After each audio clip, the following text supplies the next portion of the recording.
Samantha est une jeune fille africaine née dans une famille modeste. Depuis son enfance, elle portait en elle une force de caractère rare et un regard tourné vers l'avenir. Malgré les difficultés financières, elle rêvait de grandeur, de succès et d'une vie meilleure, non seulement pour elle-même, mais aussi pour ses parents, qu'elle admirait profondément. Chaque nuit, en contemplant les étoiles, elle se promettait qu'un jour sa vie changerait, qu'elle sortirait sa famille de la pauvreté et qu'elle réaliserait ses rêves, quels qu'en soient les sacrifices. À l'âge adulte, Samantha franchit une frontière invisible. Aveuglée par son désir de richesse, elle se rendit chez un marabout craint dans toute la région, un homme dont la simple présence faisait frissonner les plus courageux. Dans sa case enfumée, les bougies fondaient lentement, projetant sur les murs des ombres déformées qui semblaient danser au rythme d'un tambour invisible. Là, elle signa un pacte avec le diable, un contrat scellé dans le secret et les ténèbres. Au début, les sacrifices exigés paraissaient bénins. Quelques animaux, quelques objets personnels chargés d'énergie, rien qui ne trouble véritablement sa conscience. Et les résultats étaient immédiats. L'argent affluait. Les opportunités s'ouvraient devant elle comme des portes dorées. Elle pouvait enfin offrir à ses parents le confort dont ils avaient toujours rêvé. Mais ce bonheur était empoisonné. Car plus elle goûtait à cette opulence, plus elle en voulait.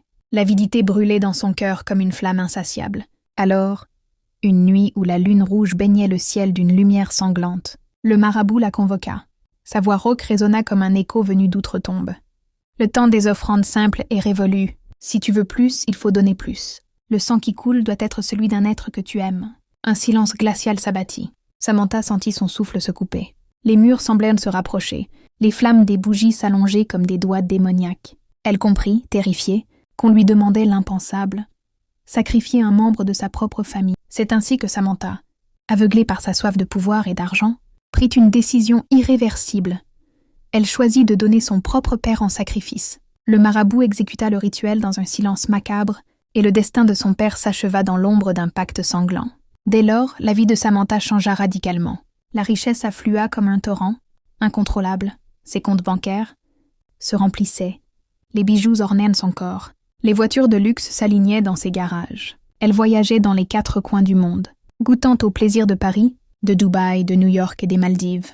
Pourtant, derrière chaque sourire débouché dans ses soirées mondaines, un vide la rongeait. Ses nuits étaient peuplées de cauchemars, où le visage de son père apparaissait, le regard noyé de reproches et de souffrances. Sa prospérité était réelle, mais le prix qu'elle avait payé ne cessait de la hanter. Alors que Samantha pensait avoir tout gagné, sa véritable descente en enfer commença.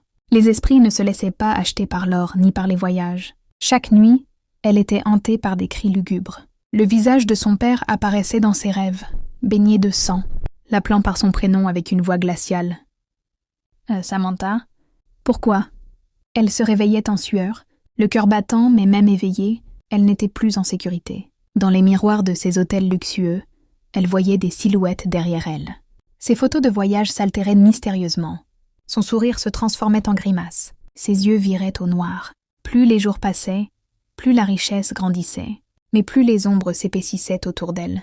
À Dubaï, elle fut retrouvée en plein sommeil en train de parler dans une langue étrange, comme possédée. À Paris, un soir dans sa suite, les lumières s'éteignirent toutes seules, et elle sentit une main glaciale effleurer son cou. Le marabout l'avait prévenue. Chaque sacrifice ouvre une porte, et tôt ou tard, ce qui se cache derrière viendra réclamer son dû. Samantha avait tout, l'argent, le luxe, le pouvoir. Mais désormais, elle n'était plus seule. Elle était suivie, traquée, condamnée par les âmes qu'elle avait livrées aux ténèbres. Samantha brillait désormais dans tous les milieux. Elle possédait des villas, des voitures de luxe, et voyageait partout dans le monde. Mais la nuit, ses rêves devenaient des cauchemars. Elle voyait son père, couvert de sang, tendant vers elle des mains tremblantes. Un soir, elle se réveilla et le vit, assis dans son fauteuil, les yeux vides. « Samantha, pourquoi ?» Elle hurla, mais l'apparition disparut. Terrifiée, elle retourna voir le marabout qui lui avait promis fortune. « Tu m'as trompée ! Mon père revient me hanter. » Le vieil homme ricana. « Je ne t'ai rien caché.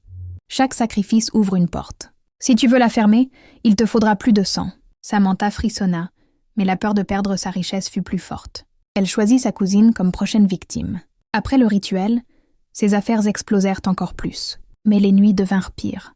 Son père n'était plus seul. Sa cousine l'accompagnait, le visage déchiré, répétant son nom dans un écho infernal. Elle comprit alors que plus elle sacrifiait, plus les fantômes s'unissaient contre elle. Lors d'une fête grandiose dans sa villa, les invités furent témoins de l'impensable. Les verres se remplirent de sang, les miroirs reflétaient des visages inconnus. Une voix résonna dans toute la salle. « Samantha, tu ne pourras jamais fuir. » Les invités s'enfuirent en hurlant, la laissant seule dans une maison plongée dans l'obscurité. Désespérée, Samantha courut jusqu'à une église. Elle espérait trouver refuge auprès de Dieu. Mais en franchissant la porte, le sol s'ouvrit sous ses pieds.